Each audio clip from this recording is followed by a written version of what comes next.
Bonjour à tous, bienvenue pour ce premier workshop donc, sur le sujet du financement des startups Deep Tech. Le financement, vous le savez, c'est sans doute le sujet le plus crucial d'une startup Deep Tech à côté de la tech, pour deux raisons principales. Évidemment, l'intensité capitalistique des projets qui sont portés. On sait, les essais cliniques, ça coûte cher, le prototypage, ça coûte cher. Et c'est un sujet crucial aussi, car le go-to-market des sociétés Deep Tech, donc l'accès au marché, prend souvent du temps. Ce qui fait qu'en l'absence de revenus, de chiffre d'affaires, les entrepreneurs sont obligés de trouver des sources alternatives de financement. Et ces sources de financement, elles sont très vastes. Il y a l'apport personnel qu'on peut mettre à la création de la société, il y a les aides publiques qu'on peut obtenir, l'endettement bancaire et évidemment l'investissement auquel on peut avoir recours. Donc, pour parler de tous ces sujets et vous donner donc des conseils pragmatiques, on a réuni un panel d'intervenants qui incarnent les acteurs de l'écosystème, dirigeants, investisseurs, financeurs. Et je vous propose tout de suite de commencer par un témoignage, celui d'un entrepreneur qui est à mes côtés, Jérémy Adam, fondateur de la société Bonne 3D. Jérémy, pour commencer, est-ce que vous pourriez nous parler du plan de financement que vous avez en fait projeté à la création de votre société qui est encore jeune? Pas de souci. Donc, merci pour cette invitation déjà. Peut-être une mini-introduction sur ce qu'est Bonne 3D d'abord. Donc, Bonne 3D, c'est une jeune start-up maintenant qui a 2 ans et demi, qui va bientôt passer le seuil des 3 ans et qui fait des dispositifs médicaux et des simulateurs de chirurgie imprimés en 3D. Donc, au niveau du financement, on a structuré ça tout au début un petit peu comme tout le monde. C'est-à-dire qu'on a démarré avec du love money. Donc, on a demandé à nos amis, notre famille, les connexions plus ou moins proches, les gens qui s'intéressaient à la technologie, de savoir s'il était possible de mettre un petit peu d'argent pour démarrer une société. Ce qu'on a fait, donc, c'était le premier socle en fait, qui nous a permis de démarrer l'activité. On a embauché une première personne parce qu'on avait besoin de compétences externes dès le départ. Mais dans mon pool d'actionnaires initiaux, il y avait du coup moi qui suis docteur en biomécanique, il y avait des chirurgiens qui faisaient partie de l'écosystème, puisque je m'adresse donc à des médecins. Et ensuite, il y avait des gens qui étaient experts dans tout ce qui était commercialisation, etc. Ça, c'était le premier socle. Ensuite, rapidement, on a eu la chance de faire un petit peu de chiffre d'affaires, ce qui nous a donné de la crédibilité. Avec cette crédibilité, on a renforcé notre confiance en nous. On a remis au pot chacun.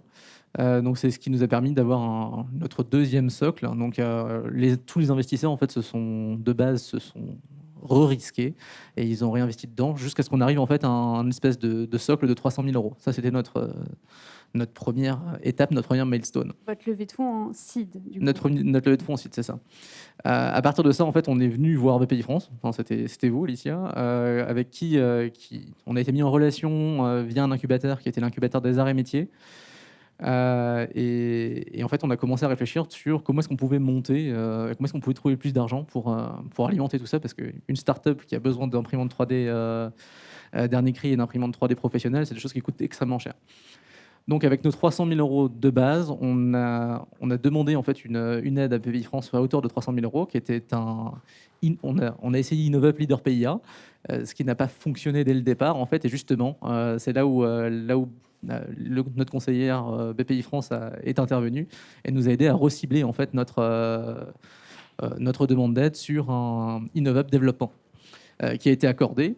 Dans le même temps, on s'est tourné vers du financement non dilutif, encore une fois avec la banque. Et en fait, on a aussi demandé un prêt de 300 000 euros, qui nous a aussi été accordé. Donc, on a fait le tiercé, c'est-à-dire 300 000 euros en fonds propres. Business angel, du coup, ça. Financement public et endettement bancaire. Exactement. Et à côté, en plus, vous êtes allé chercher un investisseur professionnel. C'est ça. Alors du coup, ça c'était le démarrage de Bonne 3D. Ça nous a permis de tenir 1 an. Ça nous a permis de faire 2 chiffres d'affaires. En première année, on a fait 30 000 euros de chiffre d'affaires. Deuxième année, on a dépassé les 100 000 euros de chiffre d'affaires.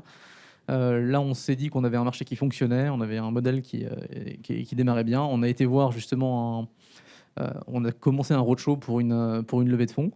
On s'est mis d'accord avec Carotte Capital, qui a investi en tout 1,4 million d'euros dans Bonne 3D. Donc c'était la première étape de levée de fonds.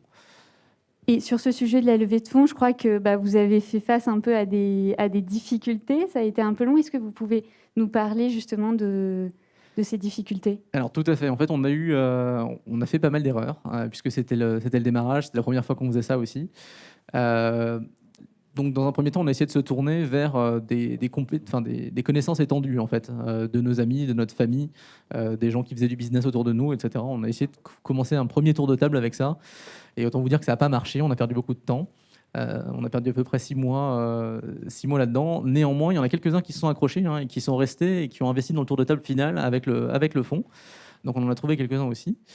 Et finalement, en fait, on a fait l'opération avec Edulis, qui est un leveur de fonds qui nous a aidé en fait à bien identifier le fonds qui investit dans Bone 3D.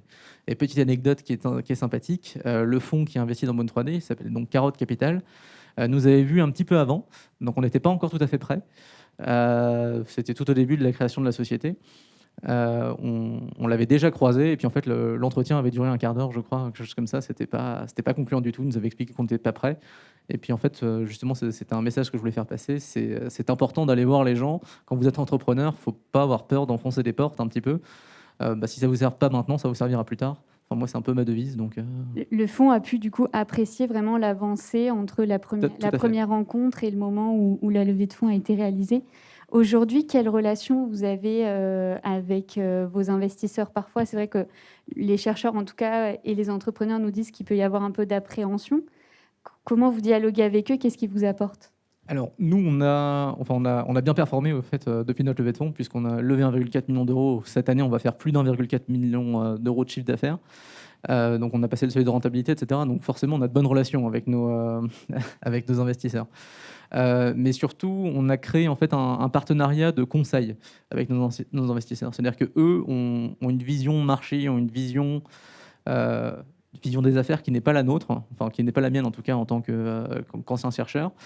Et je vous avouerai qu'on s'appelle à peu près une fois par semaine pour échanger sur la stratégie, etc. Parce que ça apporte une vision différente.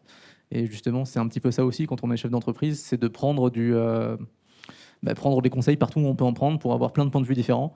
Et puis à la fin, comme on reste scientifique, on fait des moyennes et puis on prend le point de vue qui nous intéresse le plus. Merci. Donc, on retient enfoncer des portes et prendre des conseils le plus possible pour être vraiment ambitieux.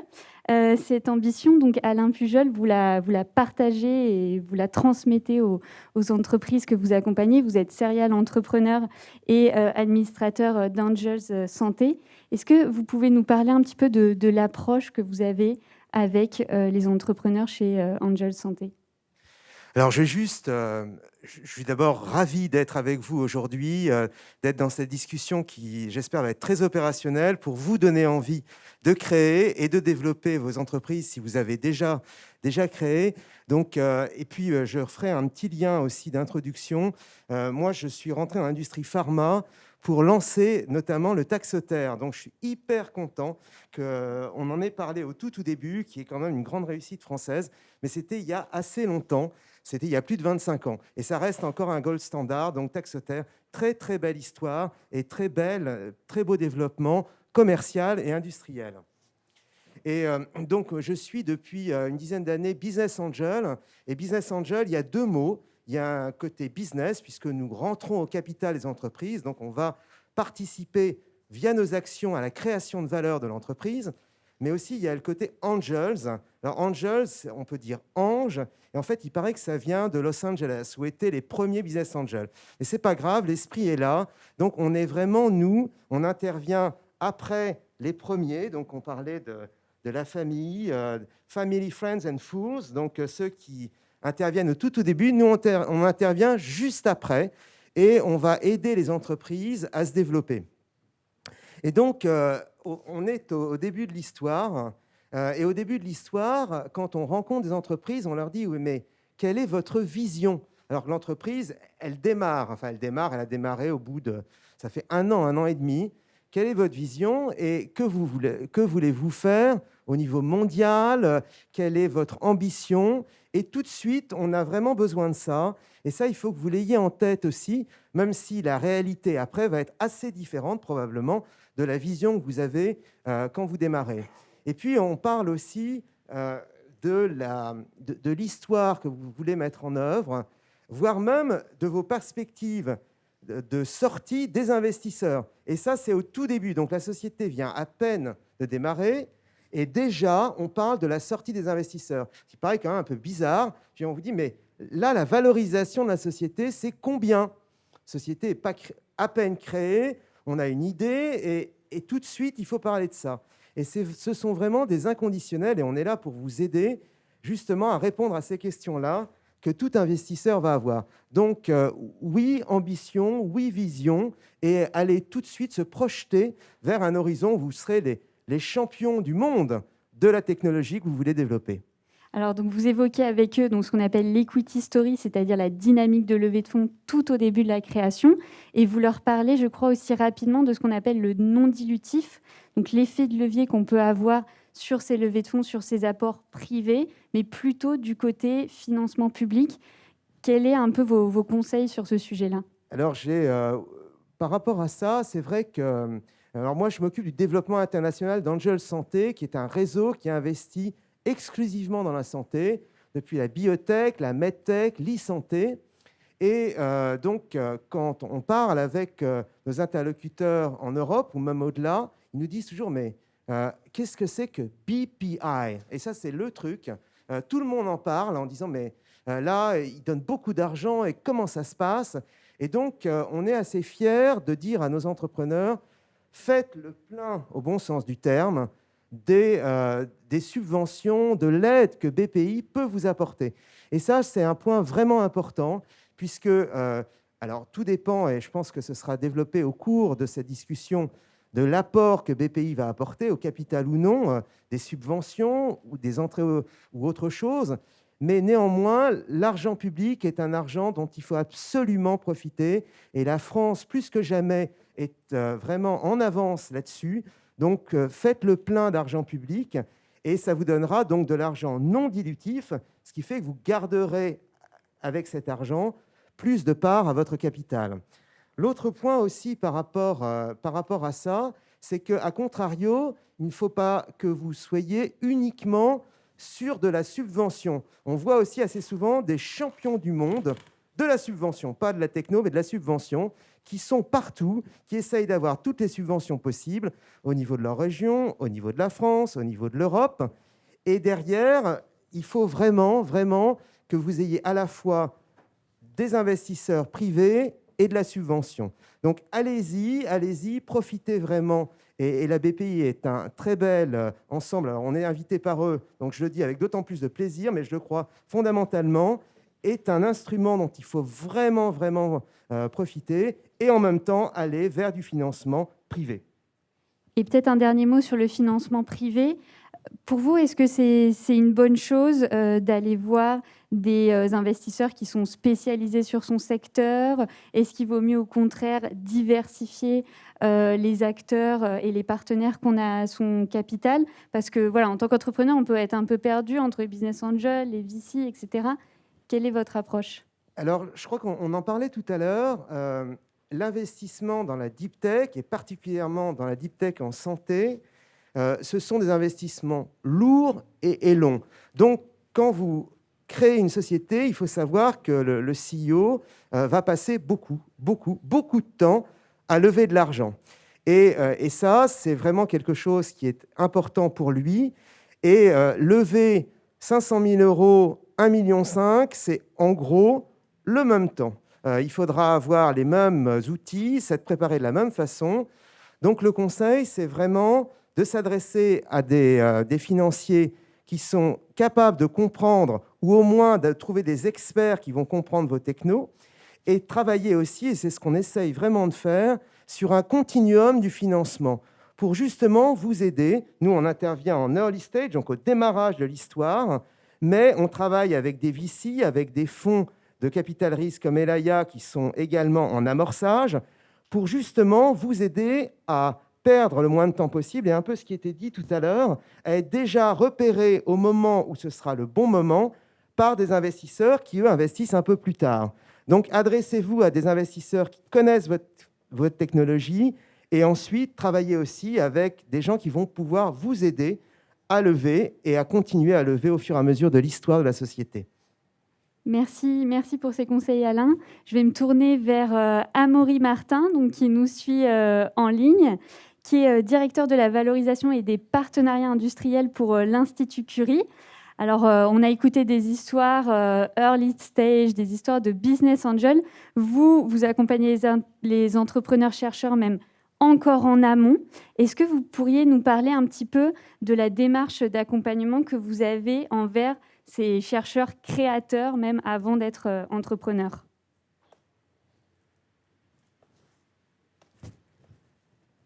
Avec le micro, c'est mieux. Bonjour à tous, j'espère que vous m'entendez bien. Désolé de ne pas être parmi vous aujourd'hui, en tout cas physiquement en parlant. Donc oui, je suis le directeur de la valorisation des partenariats industriels de l'Institut Curie, qui est un membre associé de l'Université PSL, et je dirige aussi l'Institut Carnot Curie Cancer. Je me suis mis aux couleurs de BPI pour l'occasion. Je vais essayer effectivement de me faire l'écho un petit peu des chercheurs et des médecins, puisque l'Institut Curie étant à la fois un centre de recherche et un ensemble hospitalier spécialisé sur le cancer, nous, nos questions sont évidemment plus amont dans la chaîne de transfert de ce qui vient d'être abordé.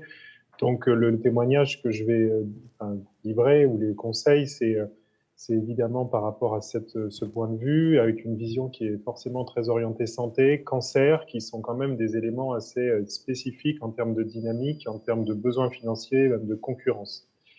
Alors, nous, à l'Institut Curie, on a voulu depuis 4 ans maintenant avoir une véritable démarche proactive sur la création de biotech ou de medtech ou même de sociétés en e-santé issues de nos technologies, que ce soit de nos chercheurs ou de nos médecins, qui sont aussi des chercheurs INSERM et CNRS. Et donc, il y a une vraie démarche qui a été enclenchée. Alors, je ne vais pas raconter tout un tas de choses ici, mais peut-être délivrer trois points. Le premier, c'est de rappeler qu'avant tout, il y a un chercheur créateur, il y a un chercheur qui veut créer sa société, j'insiste sur le « ça », et c'est le point de départ des discussions qu'on va avoir, et c'est le point de départ de l'histoire des deep tech.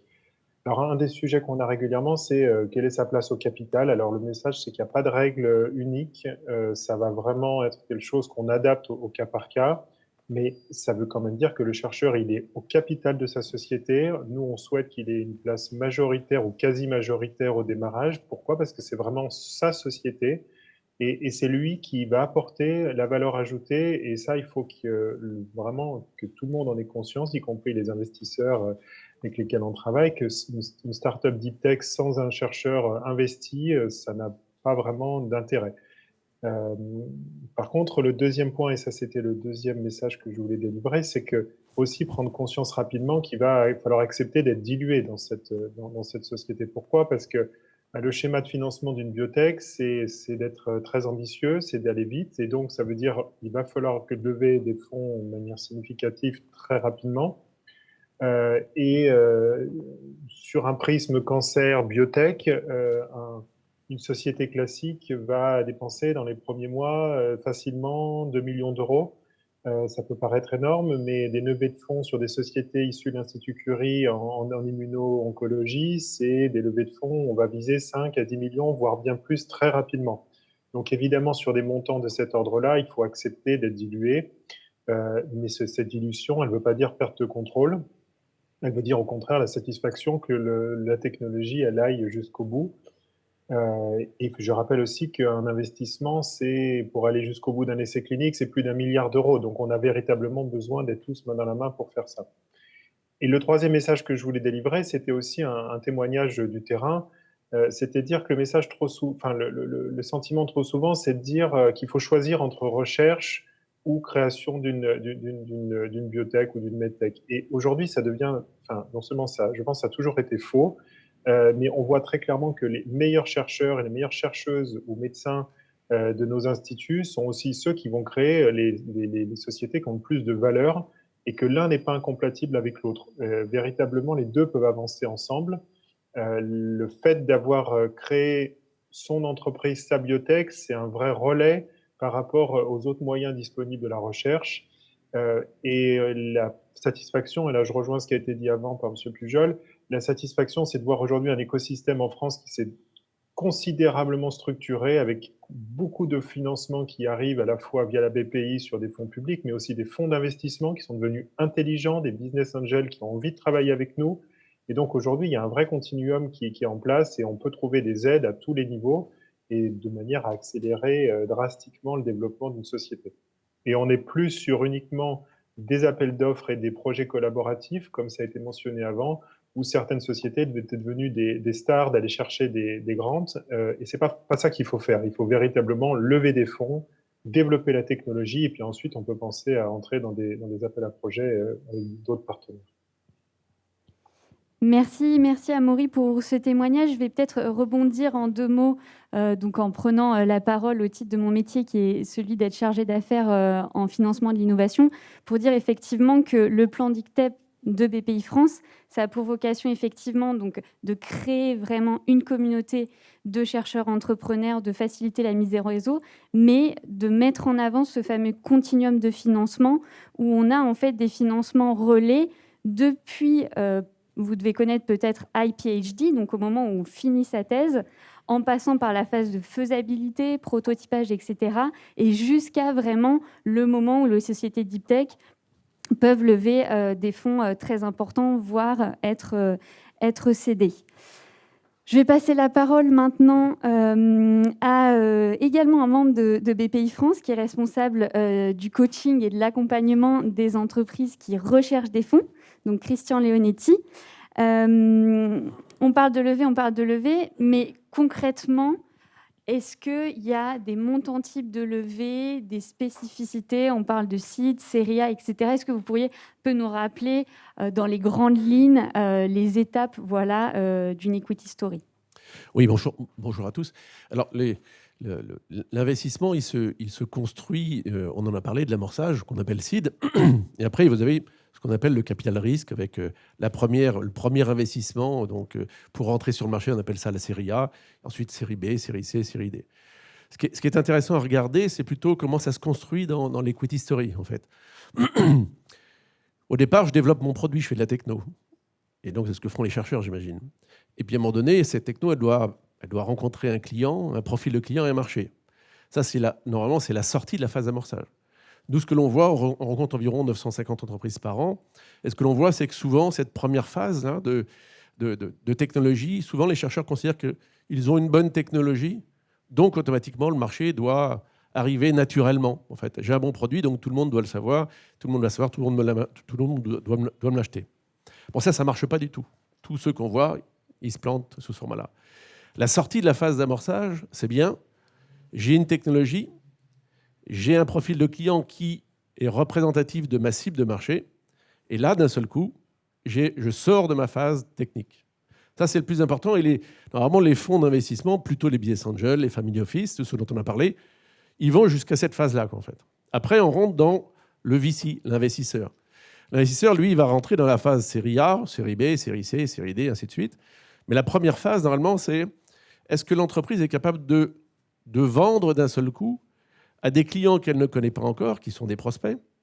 Est-ce qu'ils sont capables de vendre à quelle vitesse, à quel coût, à quel prix?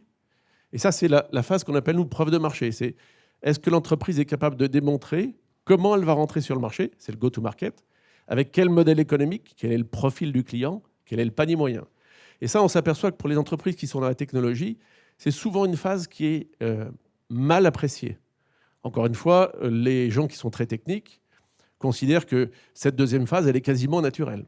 Mais elle n'est malheureusement jamais naturelle. Ceux qui réussissent, c'est parce que soit ils ont été accompagnés, soit parce qu'ils ont, les gens, chez eux, ils ont un intérêt particulier, une fibre qui leur permet d'un seul coup de travailler sur le sujet.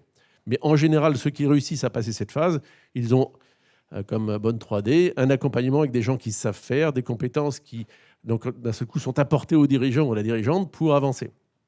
Alors ça, c'est intéressant parce qu'en fait, en phase de série A, l'investisseur, lui, il atteint un multiple de son investissement qui est de l'ordre de 8 à 10 fois sa mise. Je mets 1 million d'euros sur la phase série A pour que l'entreprise me dise comment elle va accéder au marché. Si je mets 1 million d'euros, quand elle a fini cette phase, j'imagine que la croissance de la valeur quand je sortirai, ça sera 10 millions d'euros, entre 8 et 10 millions d'euros.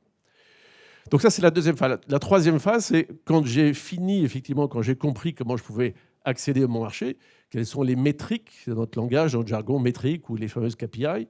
Là, quand je sais quels sont les effets de mon investissement en termes d'effet de levée sur mon business plan, je commence à rentrer dans la phase série B, qui est ce qu'on appelle nous, la première phase de la partie scale-up, Et là, dans cette phase série B, le multiple attendu par l'investisseur, il est plus bas. C'est vrai parce qu'on a dérisqué le projet.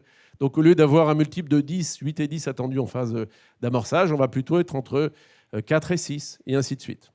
Donc, globalement, il ne faut pas hésiter non plus à trancher, entre guillemets, son investissement, de manière, effectivement, à avoir le moins de dilution possible pour un dirigeant. Mais je reviens rapidement sur l'equity story dont on parlait il y a quelques instants, qui est très important. Donc, quand une entreprise vient nous voir, il faut absolument qu'elle ait cette equity story, cette vision stratégique. Parce qu'après, globalement, la levée de fonds, elle n'est pas tellement construite sur la technologie en tant que telle. Bien sûr, c'est un élément capital. Mais c'est sur l'histoire que l'entreprise raconte. Et dans cette histoire, l'entreprise nous dit, j'ai différents jalons que je dois passer pour construire mon histoire. Et quand elle nous présente l'investissement qu'elle veut réaliser, elle nous dit, à 4 ans, je ferai tel chiffre d'affaires parce que je serai globalement dans cette stratégie. Je cible X% de ce marché, c'est ce que j'essaye d'avoir. Et là, globalement, elle doit nous dire quelles sont les étapes majeures qu'elle va passer pour pouvoir atteindre cet objectif. Et dans ces étapes, il y en a qui ne sont pas financées, comme peut-être la phase d'amorçage ou la phase de série A. Et c'est ce financement-là qui va avoir un effet de levier sur le business plan qui va nous intéresser. Et donc, l'investisseur, lui, doit intervenir uniquement sur l'objectif qui sert, en termes d'effet de levier, à atteindre le business plan que l'entreprise nous dit, dans son equity story, vouloir cibler. Alors, vous nous parlez du coup de la manière dont les investisseurs évaluent une entreprise, de ce qu'ils attendent, des métriques, des KPI. À l'inverse, quand on est chercheur entrepreneur, qu'est-ce qu'on peut attendre de son investisseur ? Alors, on l'a beaucoup dit il y a quelques instants. L'investisseur, lui, il est jamais à la place de l'entrepreneur. L'entrepreneur, c'est le sachant, c'est lui qui sait, qui connaît ces technologies, qui saura la faire pivoter. Donc, une équipe, c'est probablement la partie la plus importante pour l'investisseur. Alors, bien sûr, quand l'investisseur est séduit par la technologie, je pense à Bonne 3D par exemple, il est séduit par la technologie et par l'équipe, bien sûr, qui constitue effectivement le projet dans l'equity story dont on vient de parler, qui lui a été présenté. Alors lui, l'investisseur, qu'est-ce qu'il va apporter ? Il va challenger la stratégie. Il va dire, donc, votre stratégie, est-ce qu'elle est bonne, n'est pas bonne ? Est-ce qu'elle est réussie ? Est-ce qu'elle n'est pas réussie ? Est-ce que, le cas échéant, avec l'expérience des participations que j'ai dans mon portefeuille, est-ce qu'elle paraît cohérente ou pas cohérente ? Donc ça, c'est vraiment le point probablement le plus important. On va apporter également, probablement pour les entreprises les plus early stage, des méthodes d'organisation, de gestion financière. Est-ce qu'on fait du reporting ? Est-ce qu'on n'en fait pas ? À quel moment on doit se rencontrer pour mieux parler de stratégie ? On va ouvrir notre réseau, donc automatiquement, on va, comme le fait BPI France, avec un certain nombre d'accélérateurs auxquels les entreprises peuvent accéder. Donc, on va aider les entreprises à trouver des solutions plus rapides en ouvrant notre portefeuille de relations. Donc, chaque fonds fait ça à tout son niveau. Donc, on va ouvrir notre réseau et challenger. Et puis, in fine, bien sûr, on a acquis des compétences moins fortes que celles de l'entreprise, mais beaucoup plus métier et beaucoup plus stratégiques. Et on va en faire bénéficier l'entrepreneur. Alors, cette capacité à challenger, à ouvrir des portes aussi. Donc, Éric Calfon, c'est ce que vous pratiquez aussi avec les entrepreneurs que vous accompagnez. Donc, je rappelle, vous êtes fondateur de l'incubateur de Dauphine et également donc, investisseur chez Day One. En préparant l'échange, vous me parliez de l'importance pour les startups deep tech, notamment numériques. On a parlé beaucoup des biotech jusqu'ici, mais d'avoir une stratégie de partenariat. Est-ce que vous pourriez nous préciser ça un petit peu ? Oui, dans le cadre de Dauphine, on ne voit pas du tout de biotech, etc. Le sujet, c'est plutôt soit du business, des plateformes, etc. Mais là, ce n'est pas le sujet. Soit des sujets autour des algos de maths. Je pense à deux boîtes qu'on a incubées. Une qui s'appelle Cardinal, qui fait de l'optimisation de flotte de logistique. Et une autre, Quantev, qui fait pas mal de data mining dans les assurances. Et donc, c'est des sujets beaucoup plus courts. Les algos de maths, c'est quand même des sujets qui demandent beaucoup moins de fonds que la biotech ou équivalent. C'est grosso modo, on a des algos, on a réfléchi pendant 1 an ou 2 ans sur des algos assez novateurs, sur de l'AI, grosso modo. Et ensuite, le sujet, c'est évidemment comment je mets, d'abord, pour quel type de marché, et 2, comment j'attaque ce marché.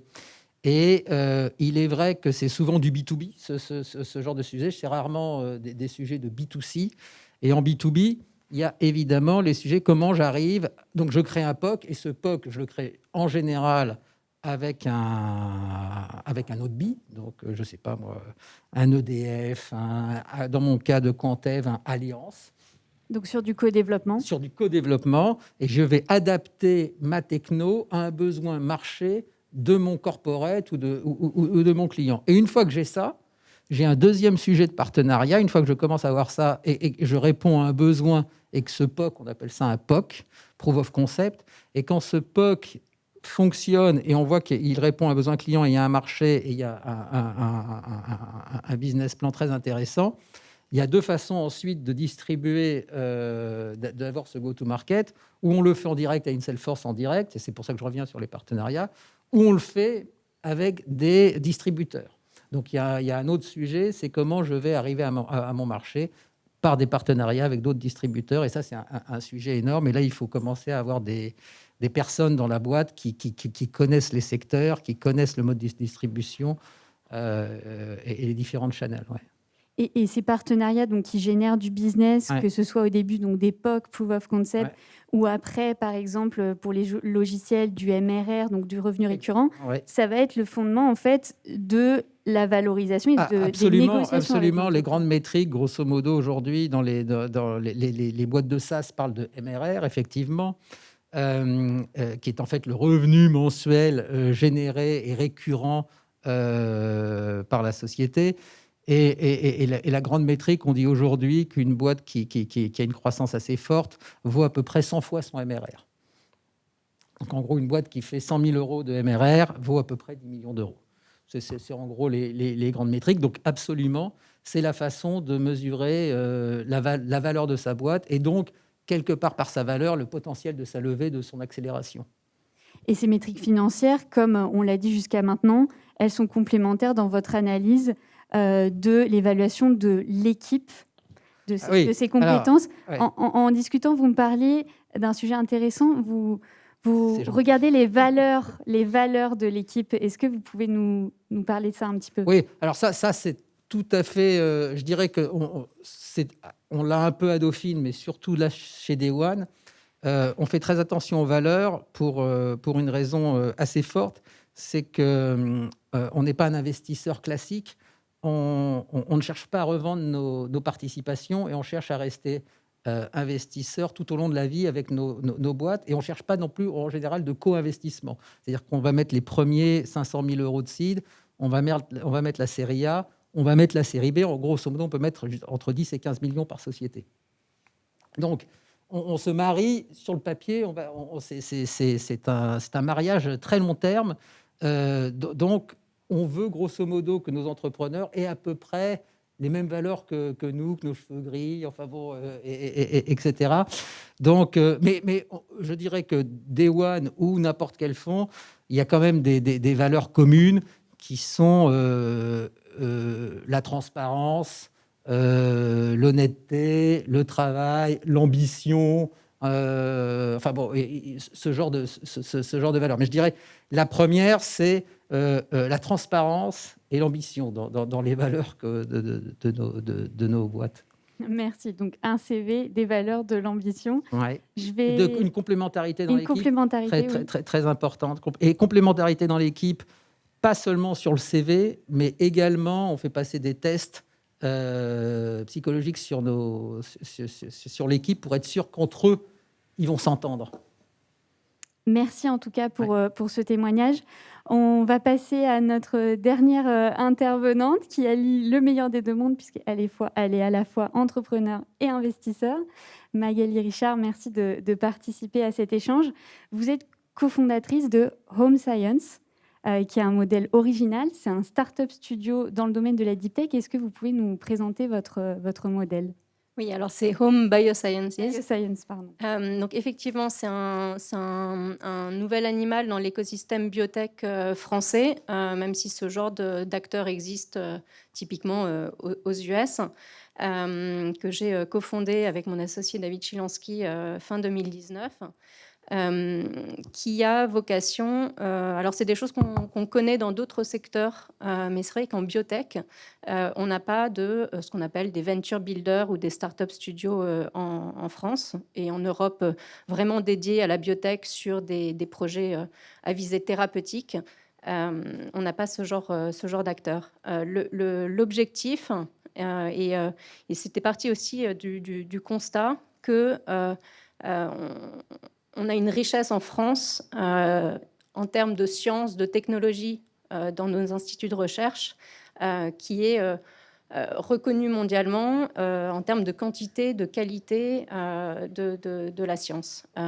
Quand on regarde en revanche le nombre de biotech, l'émergence des biotech issues de cette science, de cette technologie sur le territoire, enfin localement, c'est vrai qu'il y a un décalage par rapport à ce qu'on peut voir dans d'autres pays.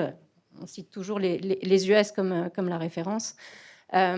Sur cette capacité au passage d'une science, une technologie qui a un vrai potentiel, qui répond à un besoin, qui peut répondre à un besoin médical, qui peut aboutir au développement de médicaments pour des patients, et les startups qui peuvent en émerger. Donc nous, on se situe sur cette chaîne, vraiment au début, entre les académiques et ensuite des relais qui sont vraiment existants dans l'écosystème et bien implantés, les VC, etc. Donc, en fait, on est un petit peu à mi-chemin entre les différents types d'acteurs dont on a parlé là aujourd'hui, depuis des plateformes, des cellules de valorisation comme celle de l'Institut Curie, par exemple, qui vont pousser jusqu'à un certain point, qui vont être capables d'accompagner jusqu'à un certain point leurs chercheurs dans la création de start-up. Et de l'autre côté, des VC qui attendent en général un projet où la science a été dérisquée, où le modèle est établi, où l'équipe est en place. Et c'est vrai que des fois, il y a un petit creux, il y a une difficulté à ce moment-là. Donc c'est vrai qu'on a la chance en France d'avoir... Pardon, j'accélère un petit peu. Vous apportez concrètement, en fait, donc, de l'investissement et du savoir-faire stratégique et opérationnel. Exactement. Nous, ce qu'on fait, c'est on identifie, on travaille avec les scientifiques vraiment main dans la main pour co-créer avec eux la start-up, réfléchir avec eux quel est le business model qui va vraiment maximiser le potentiel de la science et de la technologie qu'ils ont développé, réfléchir, mettre en place avec eux un plan de développement opérationnel qui prend en compte la complexité d'un développement d'un médicament, ce que n'a pas toujours en tête le scientifique, le chercheur dans son labo. Donc ça, c'est vraiment une expertise qu'on apporte aussi. Et articuler avec ça un plan de financement qui, alors j'ai entendu évidemment, voilà, qui correspond à des jalons de progression, de dérisking du projet, etc. Et donc, et les premières étapes de financement, c'est nous qui les apportons. Et enfin, on staffe une équipe qui va être totalement dédié à l'exécution, qui n'aura pas du coup à passer 80% de son temps à aller chercher aussi des financements, etc. Et dédié au point de prendre un mandat social, en fait. Aujourd'hui, vous, concrètement, on a des parts... on agit de manière intérim, mais sur les premiers 12-18 mois, on peut agir en tant que... CEO, que CSO. Alors, on a quelques profils dans l'équipe, on a chacun des spécialités.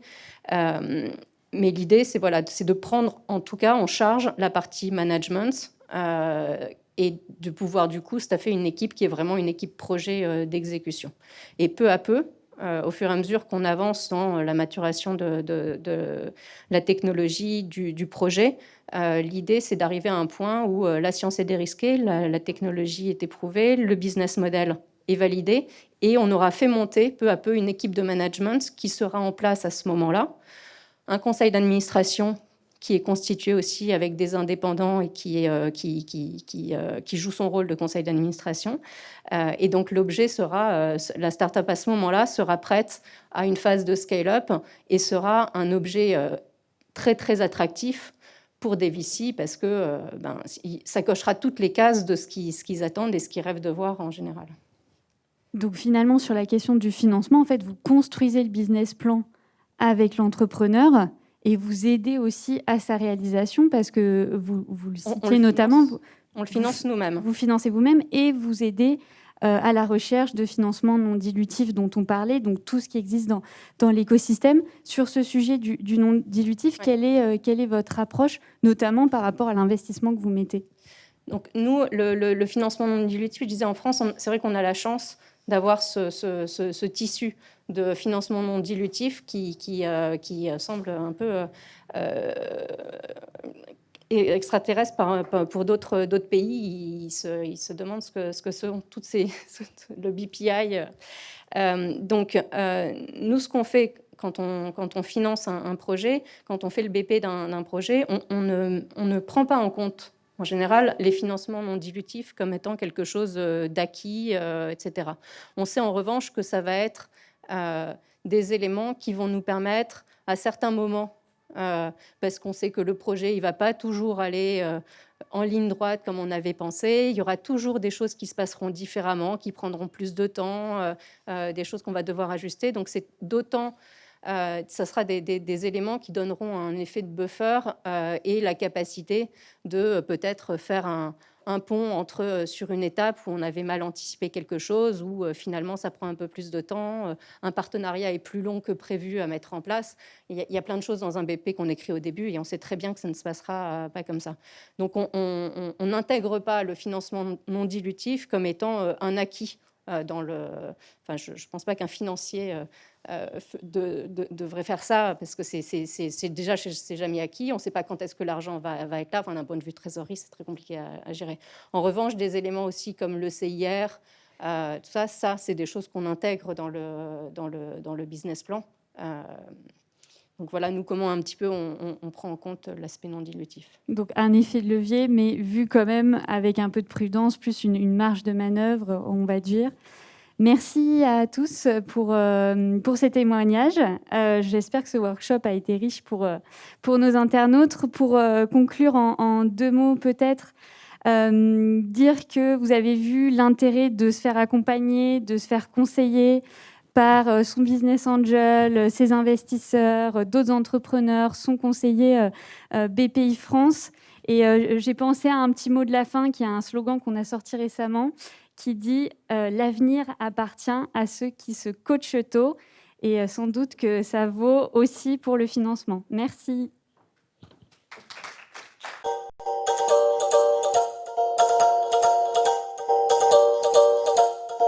Le succès de la levée de fonds porte un message important pour PSL. De grands industriels et d'autres investisseurs ont décidé d'investir plusieurs dizaines de millions d'euros dans les technologies et les startups de PSL. Leur soutien et leur confiance signent que les choses changent en France, vraiment, nous obligent et nous incitent à aller encore plus loin. Et aujourd'hui, on est extrêmement fiers et heureux d'être là, finalement, pour créer un nouveau projet et qui est maintenant opérationnel. Et ce projet nous permet plusieurs choses. La première, et ce qui nous rend extrêmement fiers, c'est qu'on se rapproche encore plus de la recherche. Nous avons toujours eu des sociétés très technologiques, et bien cette fois-ci, on va aller les chercher au sein même de la création scientifique.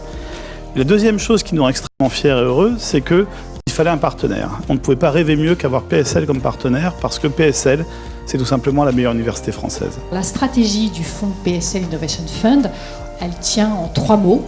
C'est un fonds multisectoriel, deep tech et early stage. Alors multisectoriel, nous allons investir dans l'ensemble des domaines d'excellence de l'université Paris Sciences et Lettres. Et avec cette équipe et avec les partenaires et PSL, notre ambition, c'est de transformer toutes ces bonnes idées de PSL en business et de mettre la France en tête de la deep tech mondiale.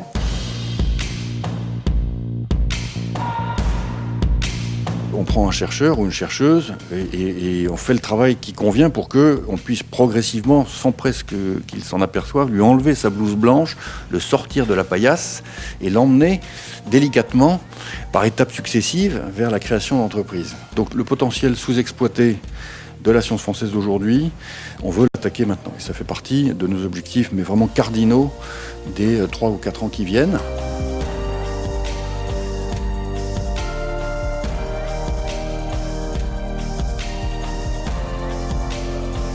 Et enfin, le choix de PSL Innovation Fund, c'est faire le choix d'Elaya, qui pour nous était déjà depuis longtemps un des meilleurs fonds ici, clairement, par son track record.